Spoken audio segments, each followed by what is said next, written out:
आप देख रहे हैं देश लाइव, देश की आवाज।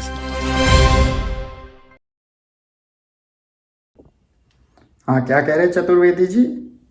मोदी पे कोई भ्रष्टाचार का आरोप आज तक नहीं लगा। हाँ हाँ हाँ हाँ हाँ, मोदी जी कह रहे थे ना रैली में कि मोदी पे आज तक कोई भ्रष्टाचार का आरोप नहीं लगा। एक बात बताइए, भ्रष्टाचार का आरोप लगाएगा कौन? और लगाएगा तो आपको कैसे पता चलेगा चतुर्वेदी जी? हाँ, टीवी देखते ही है ना आप, टीवी चैनल पलटते होंगे, अखबार देखते हैं, सब तो देखते ही हैं, तो आपको कैसे पता चलेगा? अब ये बताइए कि जो चैनल है, जो अखबार हैं, ये किसकी धुन गाते हैं? सरकार की। सरकार ही तो नचा रही है उनको, मोदी मोदी करते हैं। तो अब आप बताइए, जिनसे उनको पैसा मिल रहा है, जिनसे उनको डंडा मिल रहा है, जिनके लिए दिन रात गाना है, वो लोग क्या ये अब जो भ्रष्टाचार के आरोप हैं, सबूत हैं, ये सब कोई दिखाएगा? तो चतुर्वेदी जी को यहाँ पे बैठे हुए लखनऊ में कैसा पता चलेगा कि मोदी पर कोई भ्रष्टाचार का आरोप लगा है या नहीं लगा है? लेकिन हाँ, मोदी रैली में बोलेंगे तो वो जरूर चतुर्वेदी जी को दिखा दिया जाएगा। ऐसे लगेगा अकेले इनकरप्टेबल मोदी जी ही हैं। जबकि आपको भी पता है कि रफाल क्या हुआ, आपको भी पता, अरे आपको पता है इलेक्टोरल बॉन्ड में क्या हुआ? देखिए, नहीं केजरीवाल, हाँ देखिए केजरीवाल भ्रष्ट है, अच्छा जेल चला गया, बेल नहीं मिली, हाँ ठीक है, हाँ उनके जो साथी हैं मनीष सिसोदिया, संजय सिंह, सत्येंद्र जैन को बेल नहीं मिल। देखिए ऐसा है, ये बेल नहीं मिल रही, मैं बता रहा हूँ, बिल्कुल जाहिर सी बात है, शक होता है दिमाग पे, भाई बेल क्यों नहीं मिली? कम से कम जमानत तो मिल जाती, जमानत तो हक है भाई।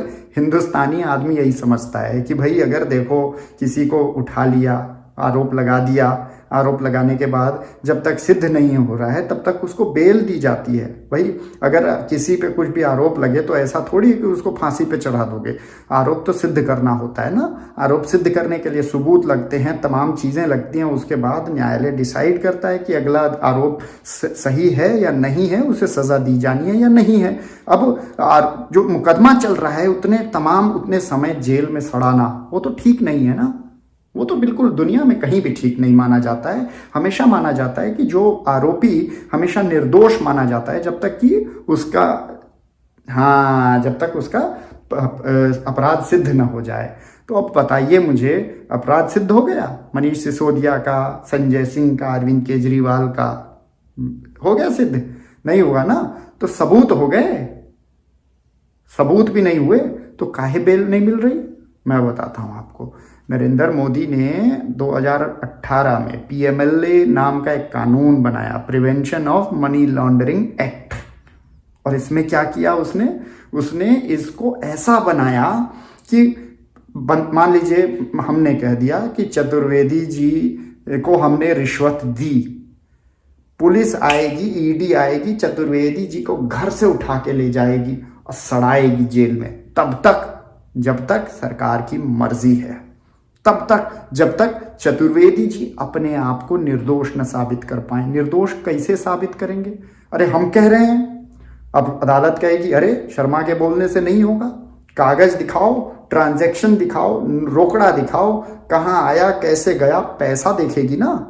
मेरे बोलने से थोड़ी हो जाएगा। ऐसे तो कोई भी आके कुछ भी बोल के चला जाए, सबको फांसी पे चढ़ा दिया जाए, ऐसा होता नहीं है ना। लेकिन पीएमएलए जो नरेंद्र मोदी ने ये कानून बनाया, वो इसीलिए बनाया ताकि जो उनके विरोधी हैं उनको वक्त आने पे घर से पकड़ के जेल में डाल के सड़ा दिया जाए, दबाव डाला जाए, खून के आंसू रुला दिए जाएं भैया। लेकिन देखो ईडी की खेती, जो ये पीएमएलए की खेती है ना, बहुत बहुत जबरदस्त, एकदम अफीम की तरह से मोटी खेती हुई है मोदी जी की।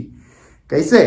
अरे जितने तुम देख रहे हो, अजीत पवार को ले लो, शुवेंदु अधिकारी को ले लो, इतने सारे जितने भी करप्ट हैं, रोज हो रहे हैं, अब तो नाम है भूल गए, प्रफुल्ल पटेल को ले लो, जितने भी अपराधी, जितने भी भ्रष्टाचारी थे, सबके सब ईडी का भय दिखाओ, पीएमएलए का भय दिखाओ, यूएपीए का भय दिखाओ और उनको भारतीय जनता पार्टी का पट्टा पहनाओ। ऐसे ही तो चुनाव जीतने की कोशिश हो रही है। तो केजरीवाल के खिलाफ तो कुछ साबित नहीं हुआ, ना तो उसके बंदों के खिलाफ साबित हुआ। और देखिए मनी ट्रेल, पैसा पकड़े जाने की बात करें, अभी आपको पता होगा कि जो माननीय न्यायालय ने जो इलेक्टोरल बॉन्ड सुना है इलेक्टोरल बॉन्ड? हाँ, वही जो गुप्त चंदा देने की technique, Ninja technique Modi ji ने बनाई थी। हाँ, वो भी कानून उन्हीं का बनाया था।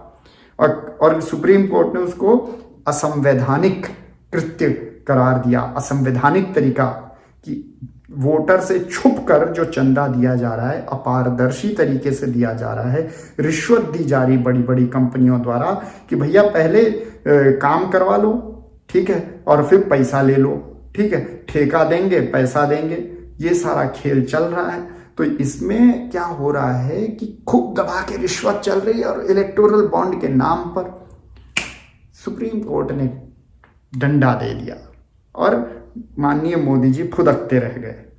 काफी कोशिश की इलेक्टोरल बॉन्ड का डेटा बाहर ना आए, भाई इससे भांडा फूट जाना था, लेकिन सुप्रीम कोर्ट भी इस बार टिक गया। हैरानी की बात, 10 साल में पहली बार देखे किसी संवैधानिक संस्था को कि टिक गया और उसने जो इलेक्टोरल बॉन्ड का भांडा फोड़ दिया। अब देखो इलेक्टोरल बॉन्ड में क्या निकला है। ये केजरीवाल की बात कर रहे हो, जो बंदे का कहना है कि मैंने पैसे दिए अरविंद केजरीवाल को, जिसके बिना पे केजरीवाल को जेल में सड़ाया जा रहा है या मनीष सिसोदिया को सड़ाया जा रहा है, ये निकल के आया कि हजरत उसी से पैसा खा के बैठे। कौन? मोदी। इलेक्टोरल बॉन्ड उससे लिया, और जैसे पैसा लिया उसको जो है रिहा कर दिया, ईडी ने रिहा करवा दिया। कोई उसका जो अपोजिशन नहीं किया कि भैया बेल नहीं मिलनी चाहिए, भाई सत्येंद्र जैन को तुम बीमार को बिस्तर से घसीट के ले आए, जेल में डाल दिया। तुमने मनीष सिसोदिया को जो है जब भी उन्होंने अर्जी लगाई रिहाई की तो आपने बेल की तो आपने उसको अपोज किया, लेकिन आपने उस बंदे को, क्योंकि उस बंदे से नरेंद्र मोदी ने पूरे कितने 50 करोड़ से ऊपर पैसा खा लिया। और अब आप देखो, पैसा खाया, मनी ट्रेल जो कहते हैं ना, पैसा गया कहाँ हुआ, पूरा खुला दिख रहा है। और कौन जेल में पड़ा है? केजरीवाल, मनीष सिसोदिया, संजय सिंह, सत्येंद्र जैन, विजय नायर, ये लोग जेल में पड़े हैं। और पैसा कौन खाया? नरेंद्र मोदी। 50 करोड़ तो इस छोटे से आसामी का खा गया, और तमाम निकल के आया है कच्चा चिट्ठा। अरे आपको याद नहीं होगा, कोविड के वक्त सीरम इंडिया, हाँ, आधार पूनावाला को ठेका दे दी। और जो ये 16 कंपनियां थी टीका लगाए की, टीके बड़ी बढ़िया टीके की कंपनियां थी, लेकिन भारत को, पूरे देश को वो घटिया क्वालिटी का टीका मोदी जी ने चिपका दिया। अब कहो क्यों? भैया आधार पूनावाला ने बहुत पैसा बनाया, और पैसे में से थोड़ा चंदा मोदी जी को थैंक यू मोदी जी बोल के दे दिया। अरे उसने, तुमको पता नहीं, इतना बड़े इंटरनेशनल पेपर में आया था। आधार पूनावाला ने लंदन में बहुत पॉश इलाके में, बहुत महंगा, जो बड़े बड़े गोरों की हिम्मत नहीं है, वहां पर उसने अपना बंगला खरीदा है, थैंक यू मोदी जी बोल के। तो पैसा तो इन्होंने कमाया। भारतीय जनता पार्टी की बात है, केजरीवाल कह रहे हो ना, रिश्वत लिया, मनीष सिसोदिया रिश्वत लिया, कहाँ खर्च किया? वही चप्पल पहन रहा है, वही शर्ट बाहर करके घूम रहा है, वही नॉर्मल है। कोई बड़ी गाड़ी ले ली, घोड़ा ले लिया, बंगला ले लिया, क्या ले लिया उसने? अरे बंगले सजाने की बात करते हो तो सरकारी बंगला है ना। कल केजरीवाल मुख्यमंत्री नहीं रहेगा, कल मनोज तिवारी बन जाएगा मान लो, तो मनोज तिवारी इस बंगले में रहेगा। पैसा तो आदमी को, अबे बेवकूफ हो क्या? कोई मुख्यमंत्री अपने बंगले पे लगाएगा, सरकारी बंगले पे? अगर कमाएगा तो वो सरकारी बंगले पे थोड़ी लगाएगा भैया। विदेश में पैसा कहीं वो अपनी प्रॉपर्टी बनाएगा, अपने बीवी बच्चों की प्रॉपर्टी बनाएगा। और केजरीवाल का छांट करके देख लो, जांच पड़ताल तो 1000 से ऊपर रेड हो चुकी है केजरीवाल और उसके बंदों की, तो नहीं, कहीं नहीं मिला। हाँ, मनी ट्रेल की बात कर रहे हो न, सिर्फ खातों में, इलेक्टोरल बॉन्ड में, इन सब में पैसा रिश्वत लिया हुआ दिख रहा मोदी का, चाहे वो टीके वाले से हो, चाहे ये तुम्हारे जो है तथाकथित शराब घोटाले के आरोपी से हो। पैसा इन्होंने खाया है। और वो बता दे रहे हैं 887 भारतीय जनता पार्टी के आलीशान दफ्तर भारतीय जनता पार्टी ने बनाए हैं, जब पूरे देश में एक अदद ढंग का स्कूल या अस्पताल या यूनिवर्सिटी नहीं बनाई भारतीय जनता पार्टी ने आम जनता के लिए। सारे के सारे 5 सितारा लेवल के प्रॉपर्टी है ये।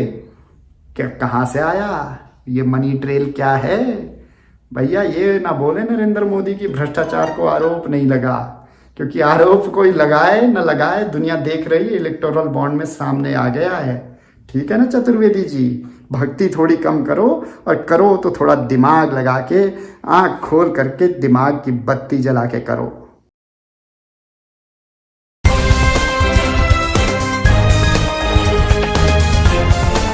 देश और दुनिया की तमाम छोटी और बड़ी खबरों के लिए हमारे चैनल को सब्सक्राइब करना न भूलें और बेल का बटन जरूर दबाएं।